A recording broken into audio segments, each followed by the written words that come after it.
Қайырлы күн баршаңызға. Бүгін абрикостан, яғни сары өріктен тосап әзірлеймін.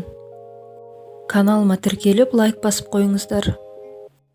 Ең алдымен абрикосты жуып аламыз, содан соң ортасындағы сүйегін алып тастаймыз.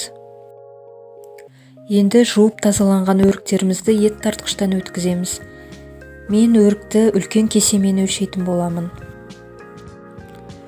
1 кесе тартылған өрікке 1,5 кесе қант есебінде саламын.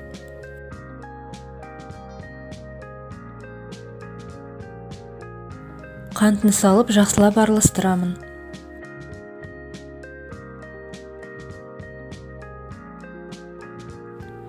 Содан соң 1 кішірек лимонның сөлін сығып қосып араластырамын.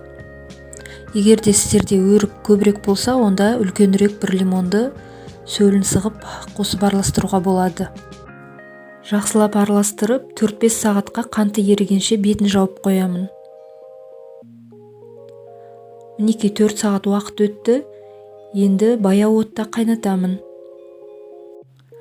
Асты жабысып қалмас үшін жиі араластырып тұрамын.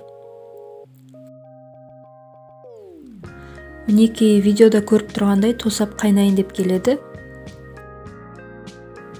Осылай қайнап, бетіне көбігі шығады.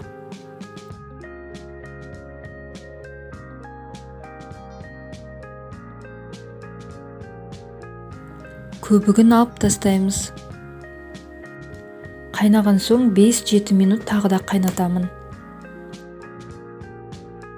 Содан соң стерилденген банкаға құйып шығамын.